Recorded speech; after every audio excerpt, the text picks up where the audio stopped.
Thanks for listening to the Gray Ave Podcast, a show for driven young people with big goals. We meet inspiring people from around the world and learn from them, from entrepreneurship, health, travel, lifestyle, and more. We are also on iTunes, SoundCloud, and Stitcher Radio. Rate and write us a review. You can also download each episode on www.grayjabesi.com. Enjoy the show. Hey, what's up, unicorns? My name is Gray, and this is the Gray Podcast. This is episode number 34, featuring Wong. And this is one of the episodes that I've always been looking forward to. And it finally happened. You know, it was just something I was thinking that, if one day I could have Jay on the podcast, that would be cool. And now it's happening. It happened.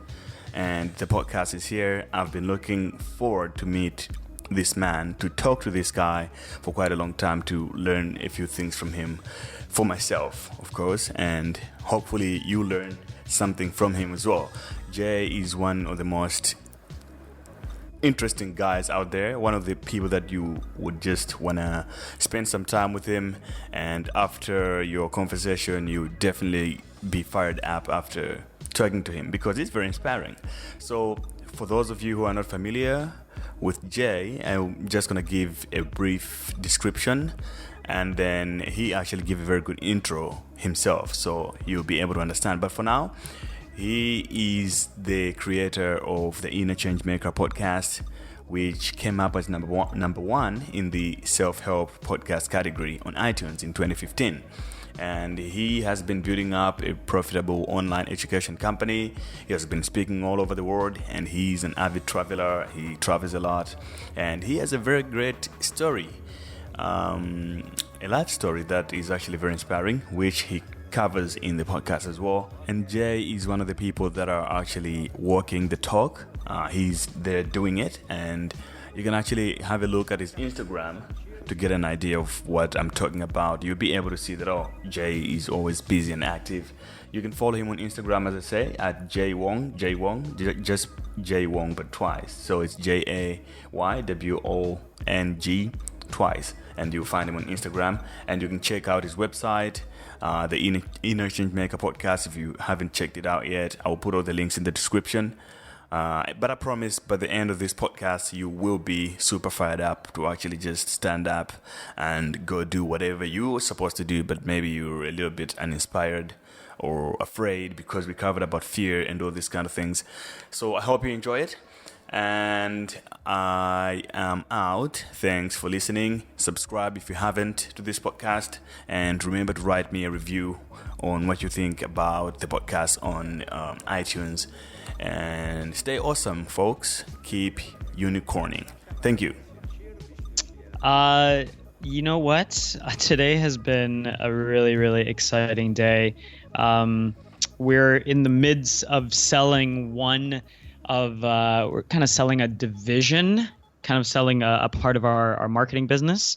And so that's really, really exciting. And that's only kind of come about in the last week. But also working on a launch for my online course. And so just getting a lot of big things done. And, now we get a chance to chat, get a chance to collaborate a little bit. Sounds good. That's pretty exciting news. I have no idea how that works when somebody's selling a division of your marketing business. How did that work?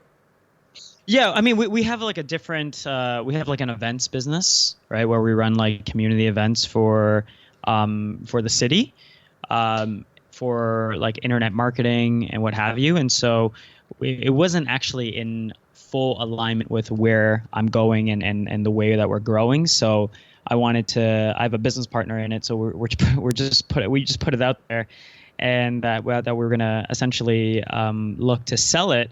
And, we were fortunate to have some people that were interested in perhaps taking that over. And so, yeah, I mean, honestly, I didn't think that anything like that would ever happen. So, yeah, it's been kind of like a pleasant surprise, I guess, in the new year. That's a very good start for a new year, man. Yeah, man. How about yourself? You been busy? Is today like a massive interview day? Oh yeah, absolutely. The whole day I've actually just been looking forward to this interview, and so it's great that finally it's happening. Yeah, man. I appreciate you asking. Always happy to jump onto these things, but it's just a matter of scheduling half the time. So I appreciate you being a little flexible with me. Thanks, man. Let's actually start with for those who do not know who Jay Wong is. Just give them a little bit of background, pretty much. What time is it there, by the way? It's a This little late, right? is it's pretty much not really. It's like 13 minutes past 9. It's funny when I was doing interviews in Italy. Sometimes I was doing I did a webinar at 2 a.m. one time. In when I was in like living in Europe. So I get it. I get it. I Oh get yeah, it. yeah. The time difference actually play a very big role, especially now. It's crazy. So yeah, I think you pretty much know how these things work. You're gonna make it easier for me. You can just talk, but like obviously we can. I do the intros and all these kind of things later after I record, so we shouldn't worry about that. But Okay. let's start with your introduction, just for the folks to know who Jay Wong is. Sure, sure. Well, first of all, Gray, I'm super super excited to be here, and just honored to get an opportunity and to rock this with you internationally, as I'm sitting here in Canada. But who am I? This is a question commonly asked, right, at dinner parties, and at events. And for me, I'm someone who is looking to live in possibility. I'm somebody who's looking to break out of limitations and actually live in, things that to do things that I don't know if I can do them. And I want to highlight that in the work that I do. And so I also run one of the top rated podcasts around the world. People tune in from 103 different countries. It's called The Interchange Maker. The theme of that show is legacy over currency. I'm also fortunate to get a chance to help entrepreneurs and different creators launch their own podcasts out into the world, kind of add that into their marketing mix and really put a voice behind their message and their brand. I love traveling, I love great food, and love doing little awesome conversations like this. Great, that's a lot for one person, man. How do you actually pull that all together? Like, how do you travel and do the things, the impossibilities, actually? Could you just explain a little more about that when you say you like to live impossibilities? Yeah, you know what? I mean, I just think, Gray, I don't know exactly how you grew up, and maybe this will definitely give a little more context to who I am as an individual. But for me, my parents immigrated to Canada from Hong Kong and Guangzhou, and I think anybody with immigrant parents can really understand this. These people my parents uprooted their life, right, to and they made those sacrifices to move to a country that they didn't know the language, right? They didn't know the customs there. They had to leave for a whole number of reasons, but they mainly went and did the things they had to do to create a bigger future for their children. And I have tremendous respect for everybody really in that generation. But the reason I'd say this is because I grew up with an abundance of love and just awesomeness in my life. But we didn't grow up with a lot of financial wealth, right? And I think this is the case for a lot of people, where we were born into a world where, there were certain limitations that we've been sold, that we've been told you can't do this or you're not able to do that. And we've been born into this kind of scarcity mind frame. And for me, we're just realizing how grateful we are to be in a time with the internet and with for us to have online businesses, for us to be able to work anywhere in the world. I just think that we just don't have any good excuses to not do the things that we really want to do. And so I've really tried to dedicate my life and my work to really getting people to reframe their situation, to get them to look at their life and their situation maybe in a different lens, and to pursue things that they believe to be impossible. Because in that pursuit, there lies the life that they truly want to live. Right, that's pretty much interesting. So a lot of people anyway understand quote unquote buzzwords like to describe someone's job or career or lifestyle. So at a dinner party, you meet a girl, a guy asks you, Jay, what do you do? Or on your Tinder, if you have any, or on your Facebook, what do you put as your job description? That's really funny that you asked that. And I think there's a whole number of things that I write, like on all the different, I'm trying to like think through all the different like social media channels and all the different things, whether it is, entrepreneur or creator or podcaster or, vlogger. These are all just titles.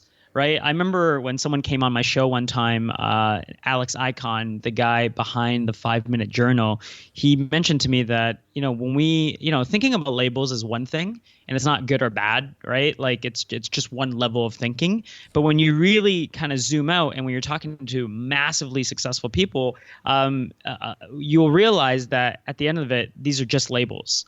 And the only label you should be concerned about is the one that you are a human being and that you are a creator of the life that you truly want to live. And so those are the things that, that I really think about, and I think I try to put on to all the social media channels.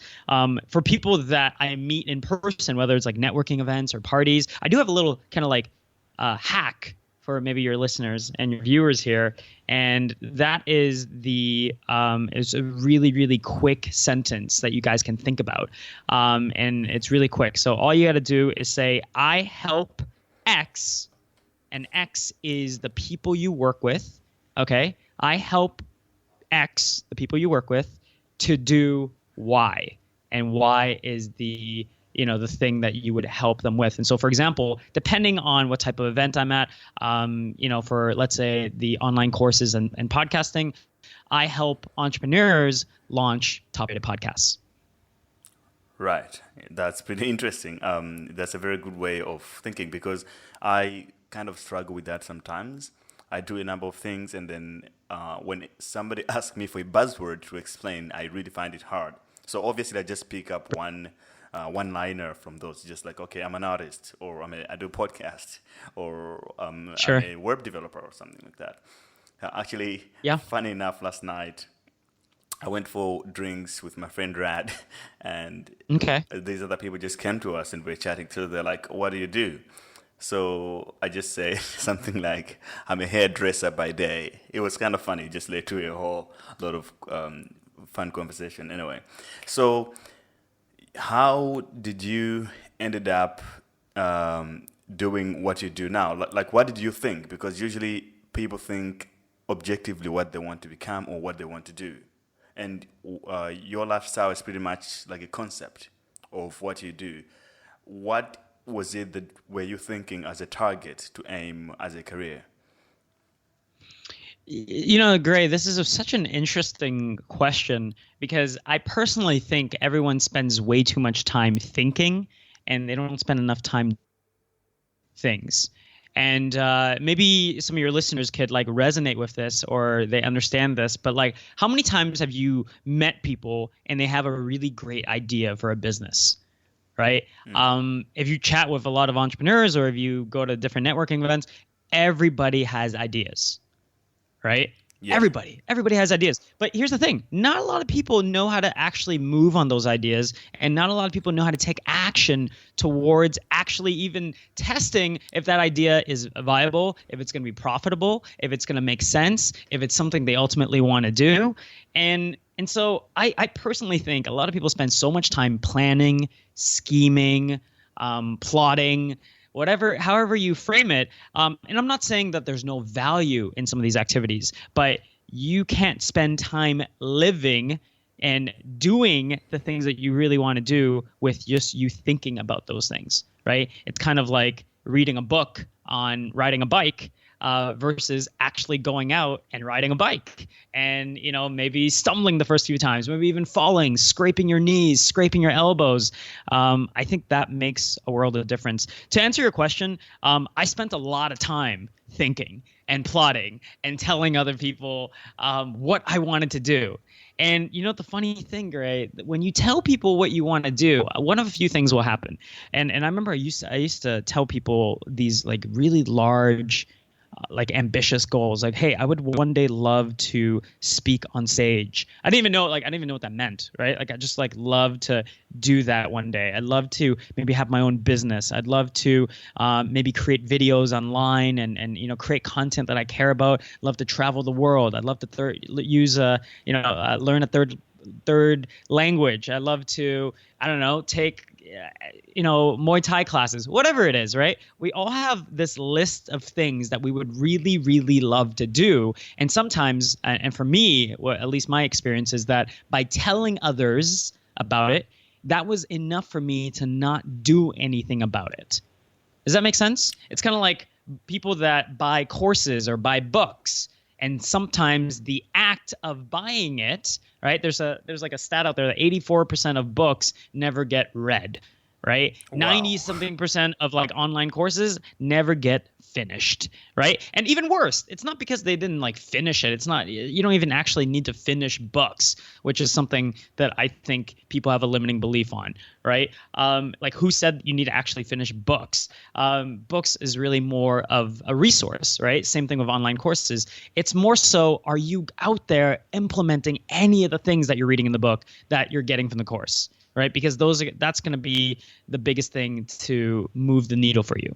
Right. So same thing for people that are listening to this or watching this, whatever it is. Right. Are you out there doing it rather than talking about doing it? And for me, I just had a point where I was sick and tired of telling people about it. And I just made a conscious decision that I was not only going to do it, but I was going to embody some of the concepts, some of my own frameworks, some of my own thinking into this. And, it's not because I'm more right. Right. And it's not because you're more right. It's not this contest. It's just people out there living their lives and sharing what has worked for them. And I think ultimately your listeners have to decide what works for them. Might not work for you, might not work for me, but they have to kind of find their own path. Right. So before I get to other questions related to that, just take me back a little bit. How did you shifted from maybe working on a job to traveling the world to starting your own business? How did that work? Yeah, they weren't, I'll tell you this, it wasn't this master plan, okay? It wasn't, I know, as you say it, it kind of seems like, oh, that's the normal, I don't know, it just seems like he had this thought out methodically, and stage one was this, I got to leave the job. Stage two is, do this. This is just how things happened for me, and this was just my sequencing of it. But for me, I was working this amazing job, and part of that environment when I was working at this company is that we had to share a lot of our goals. Right. And just like I said, I had a point. I remember one day I just came back to my office at the time, and I put this list of things that I would always say to people. I wanted to one day write a book. I wanted to one day create my own show. I wanted to one day, do my own business. All these things. And sometimes people were so impressed at the idea, and I was like, you felt really great. People were like, wow, that's such a great idea, such an amazing, so much ambition. And for me, that was really enough for me never to take action on it. And I realized that if I was going to stay in this cycle, that this was going to keep happening over and over again until I became so sick and tired of sharing these ideas and never taking any action on it. And so, to be honest, I just looked at this list and I said, what is the easiest thing I can do now? What is the simplest thing that I can tackle? Because I looked at the list, I was like, I don't know how to start an online business. I don't know how to get speaking engagements. I don't know how to launch my own YouTube channel I didn't know any of these things at the time. And for me, the easiest one actually was traveling, right? And then on the list as well was learning a third language. And so for me, I just thought, why don't I combine those two?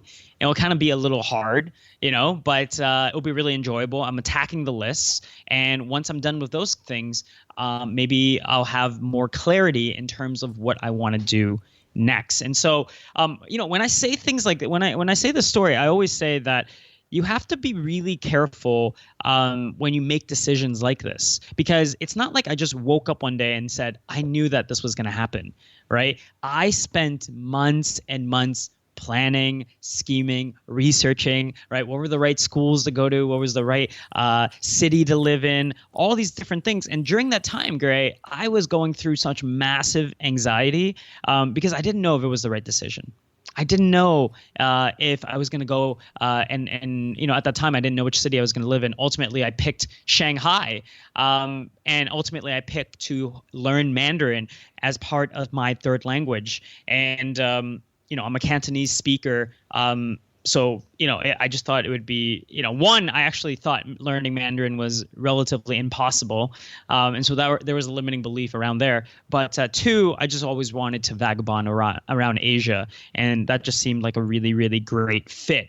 And so I remember the months, like the weeks leading up to before I left was some of the most arduous weeks of my life, because I would lay awake for hours and hours just there.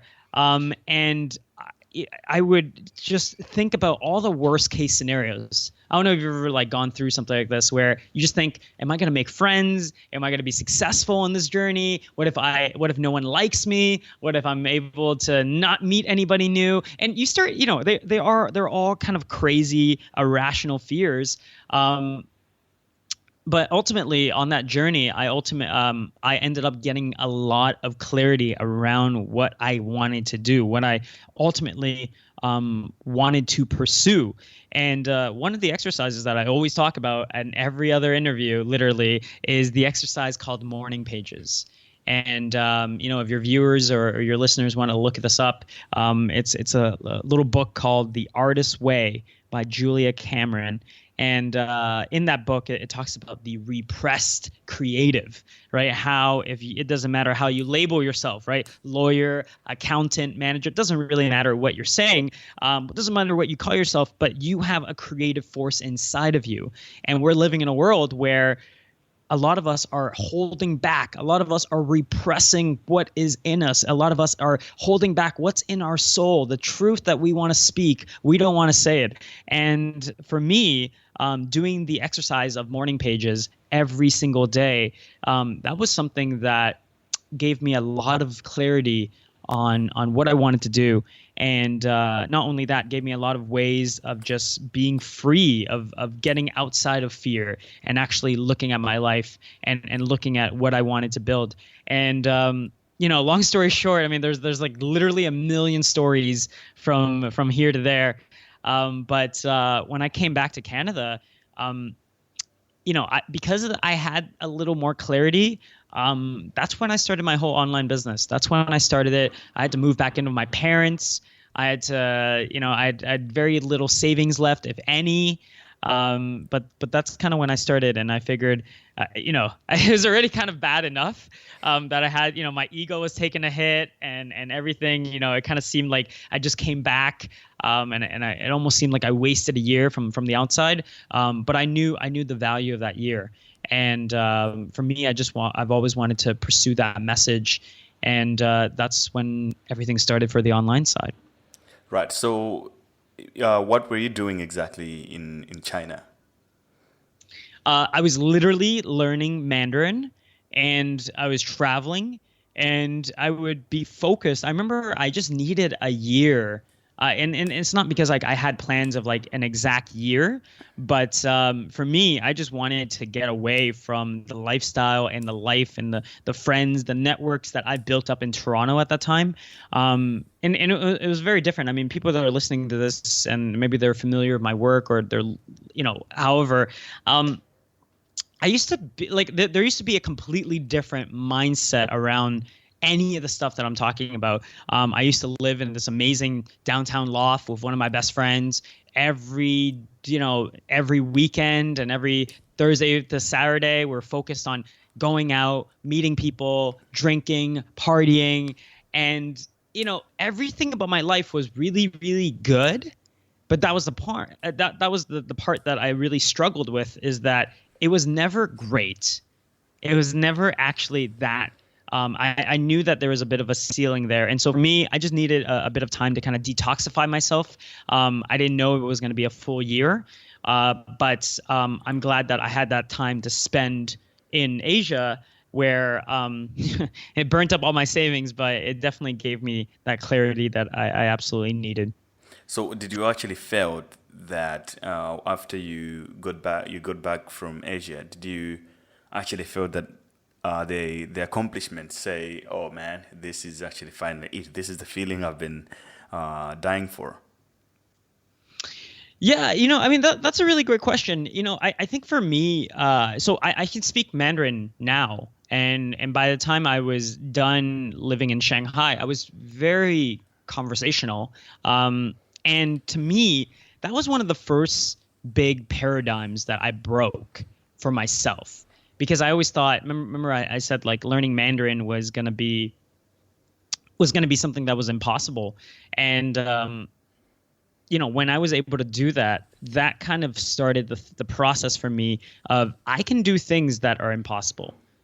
I can do the things that that I want to do, and they're not as hard as I would have imagined. Of course, learning Mandarin is difficult, but that was one of the biggest takeaways for me. And even though financially I didn't have that much going on at that time, I was completely blown away from the trip and the adventures that I had. That I knew I came up with this kind of new saying, which was always choose a venture. And I mention it throughout my stuff and every now and then, but that saying really originated from when I was traveling by myself. The idea of what is it that you really want to do, and no matter what you pick, as long as you choose it and view it as an adventure, always choose a venture. You're going to be okay. Right.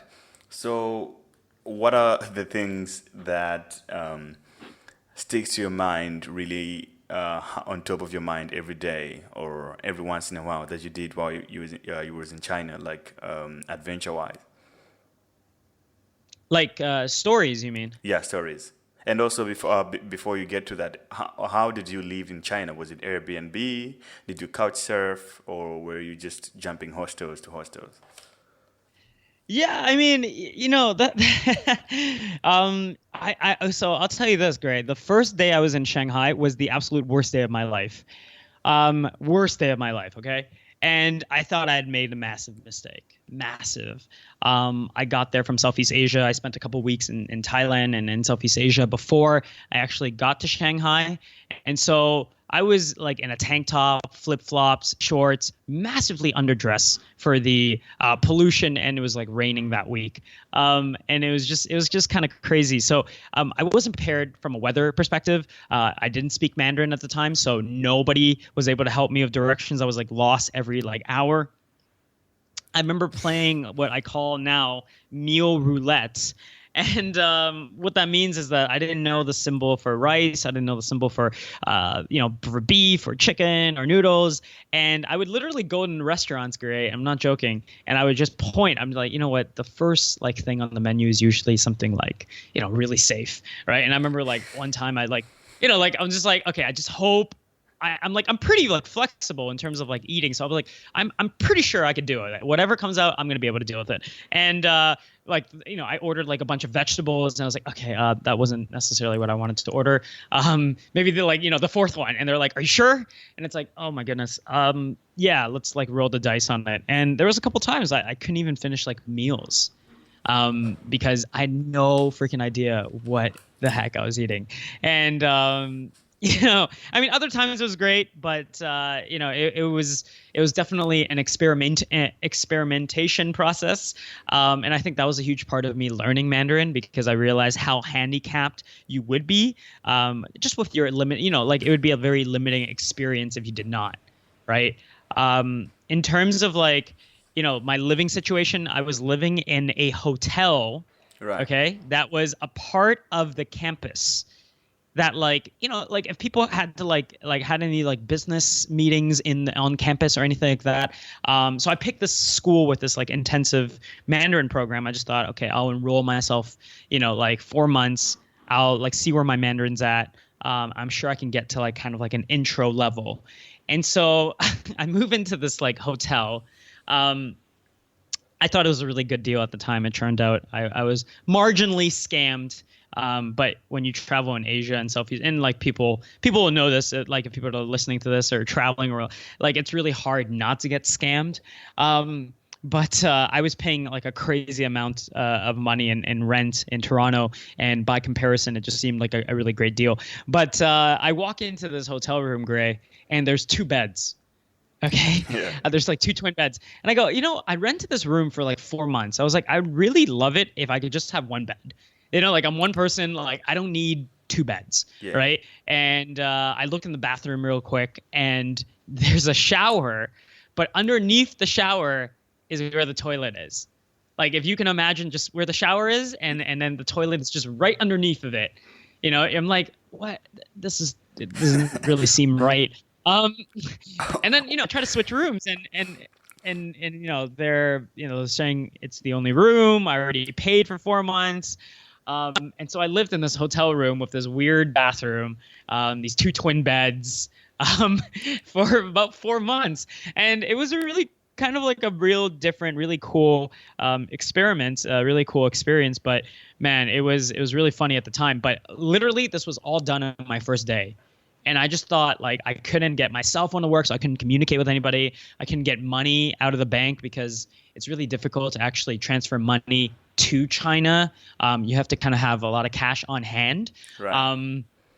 It was just difficult, right? And everything I had was, like, soaked because I walked in the rain.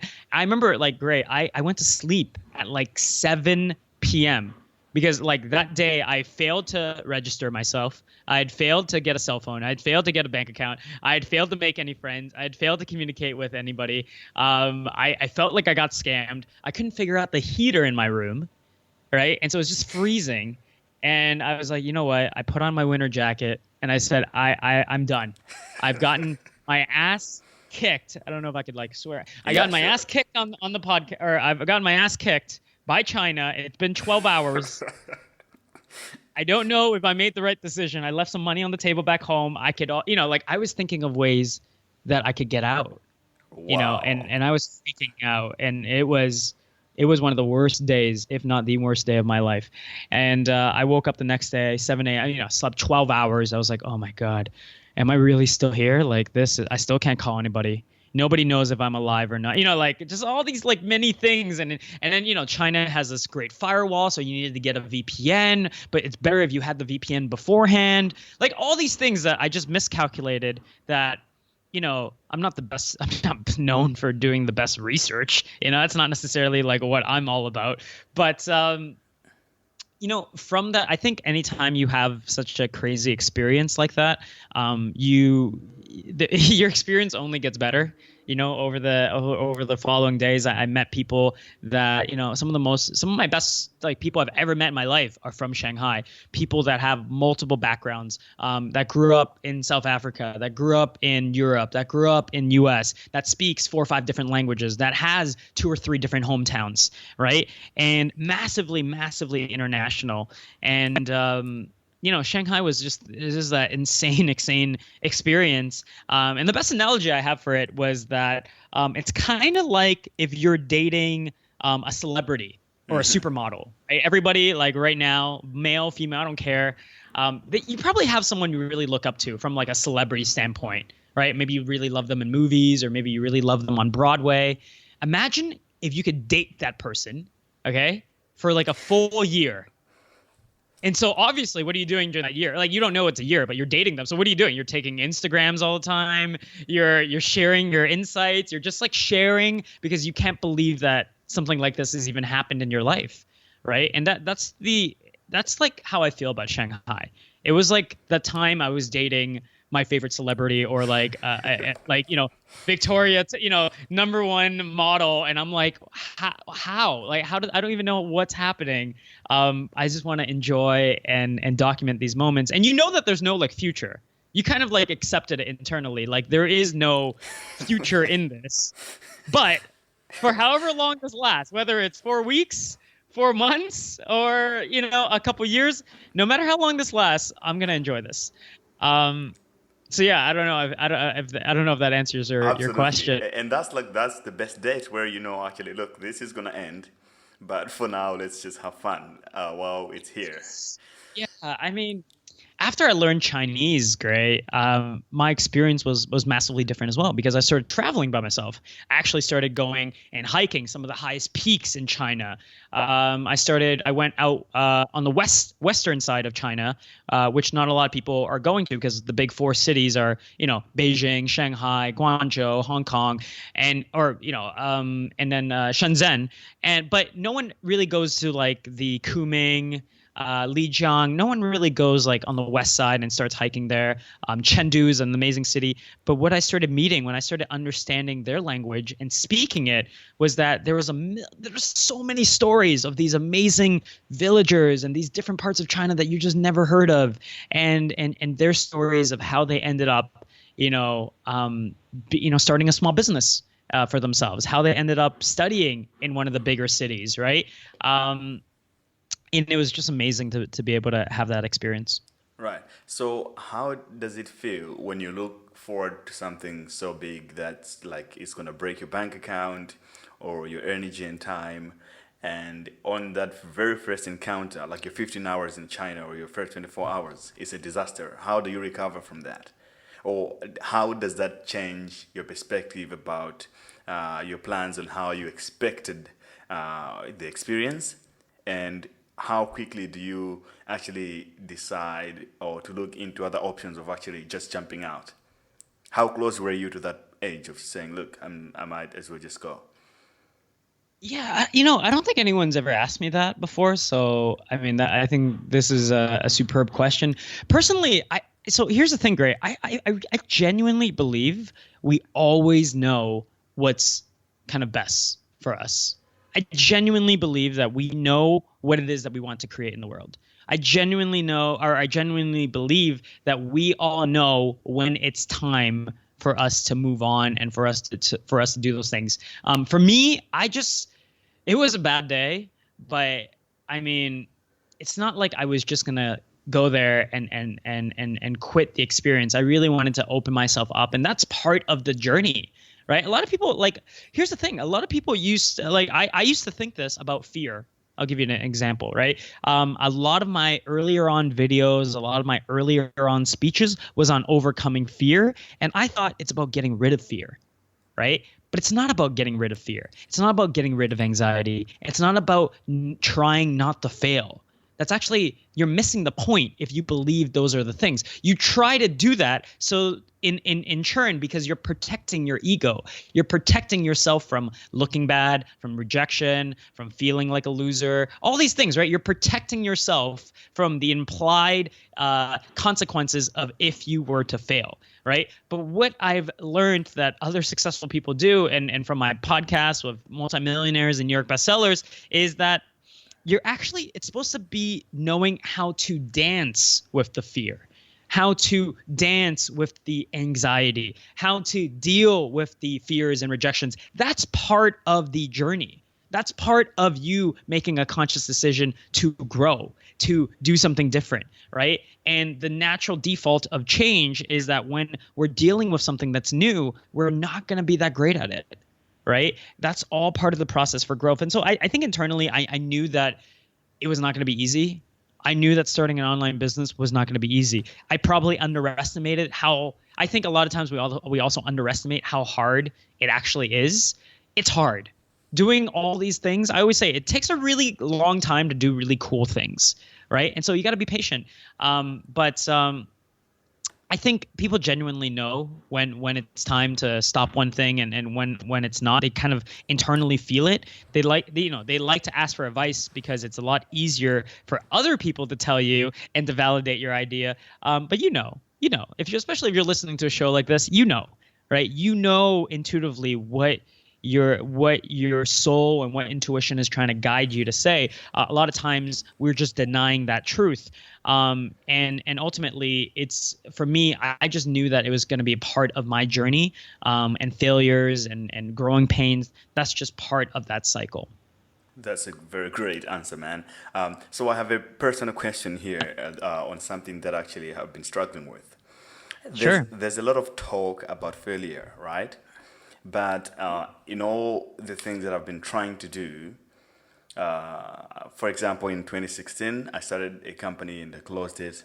And it didn't actually fail. Well, actually, I'm getting to the question now. So the question is, when do you actually decide or define something as a failure? Because to me, all the experiences, it just occurs as if they lead to something always, or I learned something from it, or it just leads to something somehow. So I never had a moment that I would actually call it a fail. Maybe it hasn't happened yet, but I don't know in your experience, especially working with all other entrepreneurs and other people that you help in your community, what is it? What is that point that people define as a fail, like a definite fail? Yeah, I think failure is a story that you tell yourself. I think failure is something that you replay and that you tell yourself so that I don't know whether you want to feel sorry for yourself or you want for people to feel sorry for you, right? One of my mentors, Dan Sullivan, always says you're either winning or you're learning. And so winning, we all know what winning is. Yeah. We all know how that feels. We all know how it feels to be in momentum, to be doing the things that we want to do, to feel successful. We all know that. And learning is a very humbling experience. It means that we've experimented with things and we didn't get the desired result that we ultimately wanted, but we could look at it as an experiment, which is what I recommend a lot of entrepreneurs, especially if they're starting out. Maybe you're in your 9 to 5. Nothing wrong with the 9 to 5, by the way. I just think that for you to create greater freedom in your life and for you to have greater control of your income, at some point you're gonna maybe want to make that jump. Nothing wrong with that if that's where you are listening to this. Maybe for other individuals that are just getting things started, really develop an experimental mindset.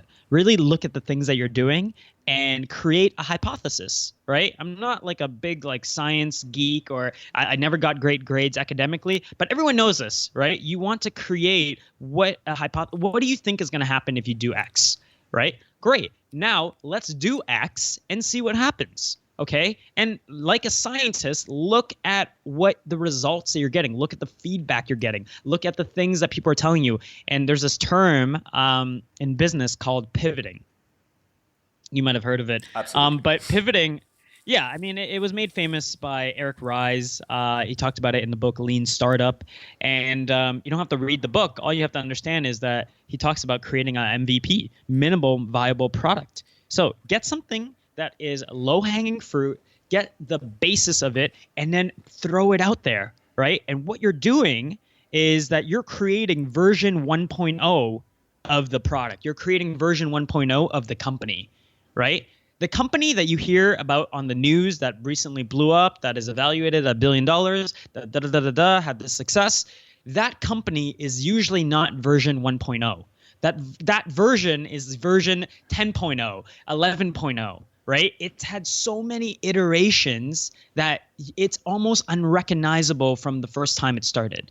Right? And there's many companies that have gone through this, if not most companies that go through this. Whether you look at the history of Slack, or you look at the history of Instagram, or you look at the history of many tech companies, they reiterated over and over and over again. They listened to feedback. They pivoted many times. They figured out what worked, and then they started focusing on what worked.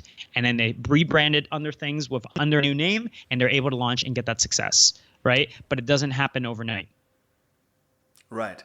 So for someone who is, for example, an artist, I have some people listening. I'm an artist myself, so I have a good number of listeners, artists from around the world. The problem that tends to happen with a lot of people in the artist community, especially digital, is that they can be good at what they do, but it's really, really hard for them to capitalize and say make more income from it, because maybe they don't have necessary skills to ask for more money or to run their art as a business. What would be the very first part? What would you recommend that they do? That they are, I'm sorry, like that they're not seeing value from their work. Well, like they are good at what they do, but they know that they can make more money, for example, out of this profession that they are into, but they just don't know Yeah. how to because they charge less. You know, I'm an artist myself, so there's this problem where because you can do it, number one, you assume that everyone can do it. Everybody could do it. Yeah, so you just make it cheap. And then you complain that I'm not making enough out of this, yet you could actually find other ways to sell your art or to make it more productive, because we actually look at one way of creating revenue from our work. For example, most people is to look for companies to hire them, or individuals just to hire them, and they give them a gig and they do it. What other ways could somebody with a very good skill, like an artist or a programmer, they could actually, even an accountant, they could actually make more income from their profession? Yeah, so I just wanted to clarify, that when I personally think that it is about the way that you see yourself, and it's about the value that you present to the outside world and to your potential customer, client, whatever, people that you're trying to make an impact for. Here's like a really basic like baseline, and this is something I tell all my students. You have to view yourself as a business. Right? A lot of times as creators and artists, we get really, really good and caught up in the content creation, in the let's make the best podcast, in the let's make the best blog posts, or let's create the best, artistic approach to this, right?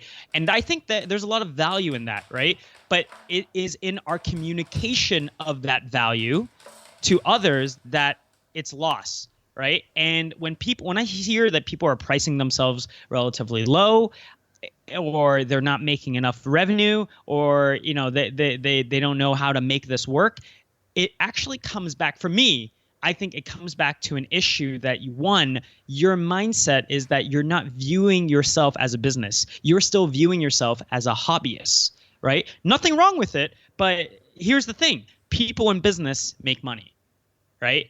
People, like it's you view it in a way that you are providing value, and money is just another form of energy. Money is an exchange of value, right? And so it needs to start from the very baseline of I am valuable, I provide great value, and I'm a business. So I have no problem charging for X amount of dollars or whatever it is, because I know I'm going to create that value, and I know I'm going to create that impact for who I work with. So I think number one is really the mindset, right? Easiest way of thinking about this. Most people go to restaurants all the time, right? The restaurant knows it's a business. You know what I mean? The restaurant knows that if you order dish A, it's X amount. Dish B, it's B, it's X amount. There's no like, oh, I want to do this for free, or maybe you taste this first, and if you don't like it, then you don't need to like check out. The meal is on the house, right? That stuff doesn't exist for a restaurant, because the restaurant is viewing itself as it has great value, and it's a business. So I think that's number one. And number two, I think it's really in communicating and painting the vision for your customer, meaning that do they understand what you're bringing to the table, and you have to really communicate with them in a way that they get to actually see not just you doing the work for them, but they get to see how much time they get back. What is the value of time? What is the value of money that they get back if they were to work with you? Right. I think the easiest way for you to think about this is just really in communicating the value to the customer or potential client, and in telling them that you're going to get back so much time, you're going to get back so much money because of what you're providing them. Does that make any sense? Absolutely, I totally agree to that. And I think that's the same mindset that goes or should go with somebody who is on a 9 to 5. They want to ask for more raise, for more money from their employees and stuff. I guess that's the same mindset, but what would be the difference? How would somebody approach, like, how would they ask for more money? Because there's this mindset that people are afraid to actually talk about money in the workplace. They don't even talk about it, yet they complain about low pay, and they think that they contribute more to their employees, to their employers, sorry. So I don't know what would be. Yeah. I mean, I think, it's, I think there's a lot of negative conversations around money. I personally think that a lot of people have a kind of a bad relationship with money, right? And if you just, I hope this story maybe gives you some clarity. I was working with a client one time, and their podcast was like 10 times bigger than mine, right? And they were interested in working together because they didn't know how to capitalize on their podcast. They didn't know how to capitalize on their audience. They had like 500,000 people listening to their podcast. It was massive. And I was so I started talking to this individual, and he kept saying this. He said, I wanted to start my podcast. Listen very carefully, okay? I wanted to start my podcast because it's a topic that I'm very passionate about. It was never about the money. It was never about the money, but I wanted to start a podcast I was really passionate about. I love the topic. I think it's going to create great value. I think it's going to make a big difference for people's lives listening to the podcast, 500,000 people listening. It was never about the money, Jay. It was never about the money. Look, we're having a conversation where you're telling me that the pain point is you're not generating revenue, right? That you're not generating money. And listen to the language you're using, right? Listen to the language. It's not about the money. And so if you tell the world that it's not about the money, then like you can't be mad when money doesn't show up, right? And I'm not saying that you need to do things because of the money. That's not necessarily what I'm saying either. But I think people have to be very, very careful with the words that they use. And I think they have to really look at the money conversation that they're having with themselves, right? Are they saying, like even something simple like this, Gray, I don't have a lot of time. How many times do people say that? Maybe you say this. I know sometimes I say this. I say this I don't have a lot of time. I can't fit this into my schedule. I have no time. When you say I don't have X, I didn't get enough sleep. I don't have enough money. I don't have enough time. This is coming from a scarcity frame. Would you not agree? You're stating to the world, I have a lack of something. And so you can only get back what you're focusing on, right? So words and mindset, very, very important things to really focus on.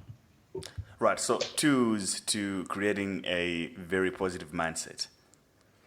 What, besides listening, myself, I do that by listening to podcasts. I watch a lot of YouTube videos from people like you or other influencers, or I would read a book. What are other tools and other ways that you'd recommend somebody to change their mindset? Because there is a lot of distractions out there, especially on social media, cut videos everywhere, that you actually don't get a chance to look at things that are relatively important to you. Yeah, I think this is a really great question. There's a whole number of suggestions that I popped into my head immediately. Go read this book. Go do this course. Of course, I think podcasting is really great. Obviously a little bias, but nonetheless, check out Jay Wong TV if you need some inspirational stuff. But honestly speaking, I think people need to ask themselves a couple questions. Okay. First question you need to ask yourself is every day you wake up, okay? Ask yourself this question. What is my intention for today? What is the intention for today, okay? So many people are reacting, Gray. They're reacting to life.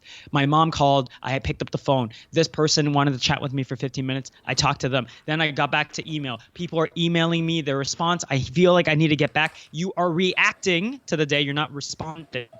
Right? You need to be, I'm not saying it's about control, but you need to respond to life, not react. There's a lot there. We could probably do a whole separate interview. So what is the intention for the day? That question is going to get you really honed in and focused on what are the things that's going to move your life forward. What are the things that's going to move your project forward? What's the things that are going to move your business forward? What's your intention for the day? The second question that you need to ask, it's going to seem really simplistic, but the power of gratitude, I think, is still understated. Okay. Second question is, what am I most grateful for yesterday? What am I most grateful for today? Really take a look at the last 24 hours of your life. Take a look at the people that are in your life, the conversations that are in your life, the things that you're doing. What's your health like, right? Are you being and embodying gratitude for some of these things? When you're asking yourself this, you're getting your mind, your reticular activation system.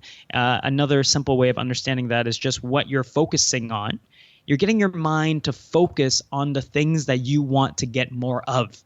You're getting your mind to focus on the joyous moments. You're getting your life to focus on the things that you do have. You're getting your life and your mind to focus on things that you just absolutely adore. And the reason you want to do that is because the more you focus on these things, the more you're going to get more of it, right?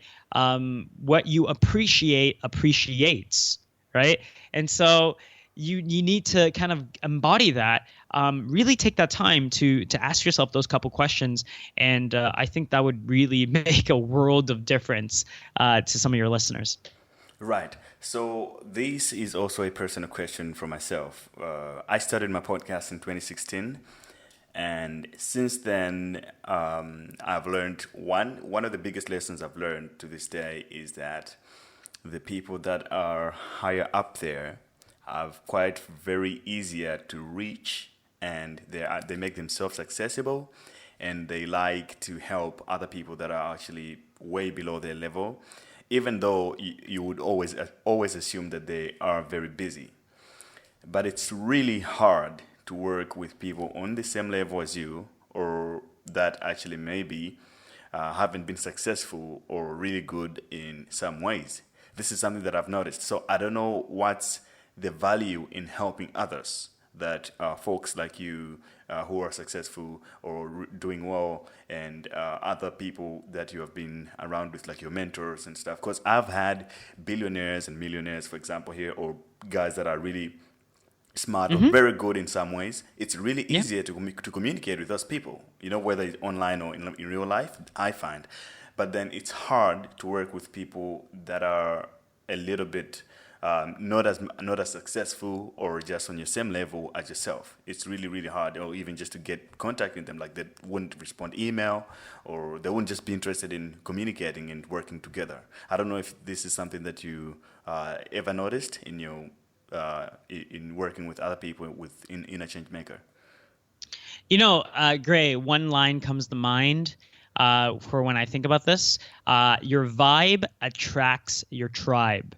Look, for people that say no to interviews, I don't think it's a massive deal. For people that doesn't work with me or doesn't take in my courses, I don't think it's a massive deal. I think who you are attracts the people that come into your life. I mean, Gray, you made this happen, right? Like, you made this interview happen, right? You make some things in your business happen, right? Like, you did it. So I think it's just assuming responsibility of some of these things, and don't worry about, the people that, are answering or not answering, or collaborating or not collaborating. I always believe that people will meet the right people at the right time. And so that's, I've had some amazingly successful people, like people that I couldn't believe said yes to be on the podcast, and, vice versa, but I think it's really about thinking about what vibe you're putting out into the world, what your personal brand and what you're standing for, and who you're attracting in your world. Great answer. That actually gives a little more clarity, I guess. And then how do you choose friends or people you surround yourself with? This is a great question. I think it kind of goes back to what I was saying. You got to be really selective of who you spend time with, right? So many people would talk about the top 5. You are really the average of the top 5 people you spend time with. And so who's bringing down your average, right? Who's bringing up your average? A lot of times people have different rules. I think you always got to spend X amount of time, teaching and being with people that you can be their mentors. You also need to spend a lot of time with people that you can mentor under. Right. But you should also make time to spend it with people that are your peers. And so just really, if you could just name 5 people in each of those categories, each 3 of those categories, that people that you're studying under, people that you are on the same level with, kind of like a peer-to-peer level, and people that you can mentor, that's going to give you a great kind of like inner circle already in terms of, how you spend your time. Right. Grateful for that question and your answer. And if you were on a 9-to-5 job today and you just suddenly got fired, no savings in your bank account, what would be the very first thing that you do? Or what would you do in your first month? This is such a strange question because like it's been so long that I've been like in that kind of situation in from a gainful employment perspective. But you know what? I think I would really focus on, if I wanted to create revenue as fast as possible, interviewing 100 people in my life, figuring out what is stopping them from going to the next level, what is the pain points, whether it's in their business or in their personal life, and then seeing which pain point I can actually solve, and then seeing if that is a business that I would be interested in doing. If I had to really start all over again, I'd probably start with that method. Interesting answer. That's like out of the world. I didn't expect that. Okay, man, I don't want to waste too much of your time. I've had fun here. I can go on and on, but I asked for 30 minutes and now it's like over an hour already. Yeah, I mean, I think it's awesome to get a chance to collaborate with you. I appreciate you, Gray, for the work that you're doing. And thanks for having me on, man. Thanks so much, man. And that was the end of my conversation with Jay Wong. I hope you picked up something from it, as I did.